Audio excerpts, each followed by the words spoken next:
Oh my god. Welcome to the first ever episode of Behind the Keys with Improbable Escapes.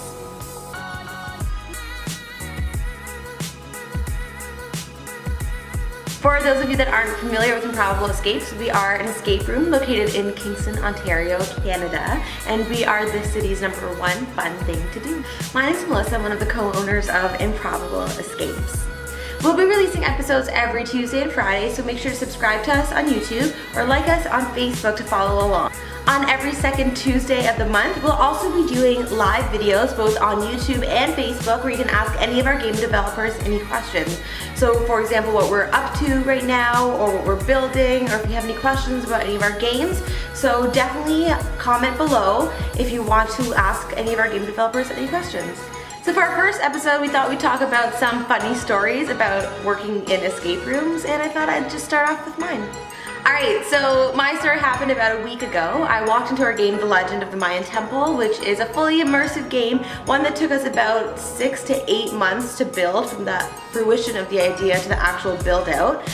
So we're super proud of this game. So the floor is covered in grass, and the ceiling's covered in foliage, and we have some beautiful work in the game. So it's often a really comfortable place to work. So the soundtrack that's in the background of the game is wildlife, so birds chirping, animals making different noises and stuff like that.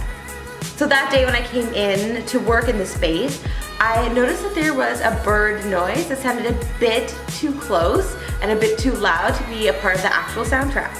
So I was starting to look around the game, and then I looked up and realized that the ceiling was shaking. At first I didn't think much of it, but then I heard fluttering and realized that it was an actual bird in there, and it probably had gotten attracted into that game because of all the bird noises that I was actually hearing.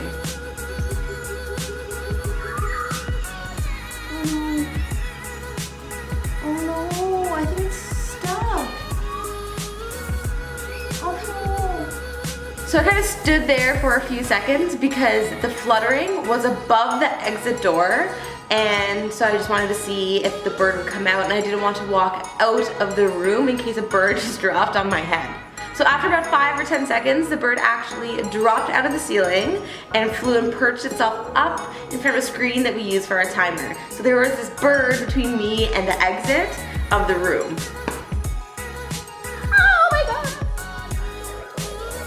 So unfortunately I didn't get any clips of me running around and screaming, but this bird was flying over my head for quite some time, freaking out, understandably, as it's in a brand new environment, but I also couldn't escape out of the room. So it took a few attempts and I was able to escape. The bird, however, was not able to escape on its own, and it took a team of people to be able to get the bird out. Some other weird things about working in escape rooms are that if anybody looks up your search history, it probably looks like you're about to commit a crime. I know some escape room owners can definitely relate to this one, but especially if you're building a horror game, you might be looking up props and chains and locks and different things that are genuinely for your escape room, but if anyone ever saw it, it would look like you're probably trying to kill someone. So I once got a call from customs because we were trying to ship body parts from the States into Canada. By body parts, I mean props. So things like bloody feet and arms and hands and heads and skinned torsos and stuff like that. And they called me because they wanted to know what exactly to be using these items for. And that kind of led into a whole conversation about what escape rooms are. So a lot of escape room owners or employees often have to describe what exactly it is that they do, because if not, you're kind of putting yourself in awkward situations. I asked a few other escape room owners or employees what they had thought about any situations that they found themselves in, and here are a few. So sometimes escape room owners often visit Home Depots or other hardware stores multiple times in a day when building. So you get to know employees pretty well, but it often gets really embarrassing when you're in a Home Depot for the 5th time in the same day looking for something. Getting contractors in to try to explain what you're doing also is very difficult. you kind of get the confused looks at first, the judgment, wondering if this is real, wondering if they're actually just helping someone build a pit to hide bodies in. It happens, but it's just for a game. One escape room owner said that she was checking out of Walmart with a BB gun, a black cap, black knit cap, a black turtleneck, black sweatpants, black gloves, a crowbar, and bolt cutters. The cashier did a double take and then continued to do his job without any questions. To try to open up a good spot for an escape room, a lot of escape room owners ask for dark, soundproof places where nobody can hear anyone screaming. So here are a few stories from the team at Improbable Escapes about what they've seen or experienced while working in an escape room. Are you trying to take a selfie? So,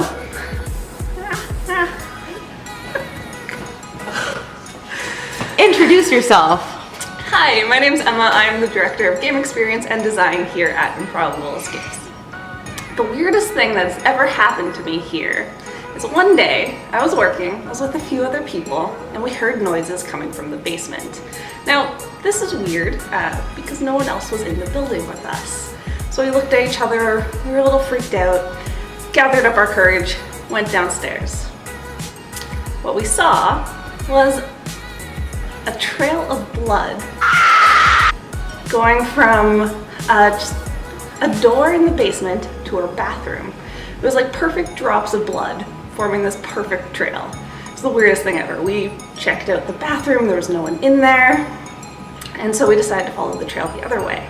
Now, we're in a really old building, so all of the basements of all the units can be connected if you know where the staircases are. And it's a very creepy basement, hence why we have a horror game down there. There's a trail of blood. It's going into just an unmarked door in our basement. We know this door is connected to the rest of the basement, so we decide to follow it. We grab flashlights, we open this creaky old door, and see the trail of blood very clearly drop, drop, drop, going down the hallway. The weird, gross part is it was still like wet, fresh blood, and there's noises down the way. So we follow. We're twisting and turning in these what could very well be catacombs of this building, following it to see what happens. The basement makes no sense at all. It turns left, it turns right. There's big empty spaces, there's closed narrow hallways, half of it's caved in, half of it has just electrical wires hanging down, still probably sparking. My mind is probably much more dangerous than it was. We follow it along until we come to this big empty room. In this room, there is a single light, old dingy bulb, and what's the word? What, this like single blade? It's just a saw. There's a word for it.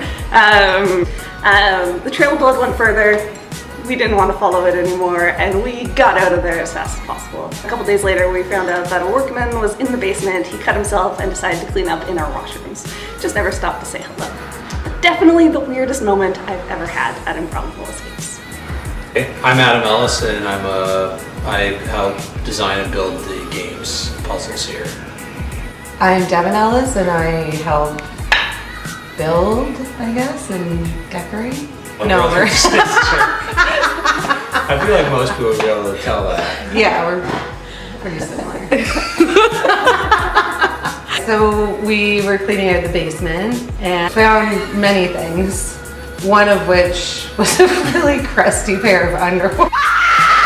It was like solid. I'm so glad I had this piece of wood. It was like held it up, and it was perfect. There was no sag. Yeah. It was all crust.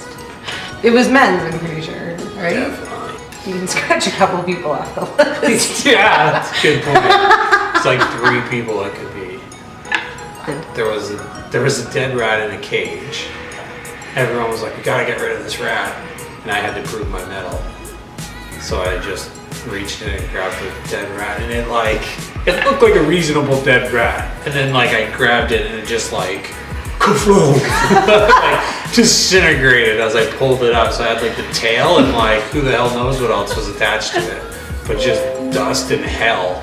And we shoved it in a bag, and later on the tail like poked through the bag. It's all petrified. It was horrific. And there you guys have it. Thank you so much for watching. Alright, and there you guys have it. Thank you so much for watching your first episode. There you guys have it. Thank you so much for why? So there you guys have it. Thank you so much for watching the first episode of Behind the Keys with Improbable Escapes. If you're an escape room owner or an escape room employee or anything like that, comment below. Tell us some situations that you've been a part of that are a bit weird. Thanks for watching. Happy escaping.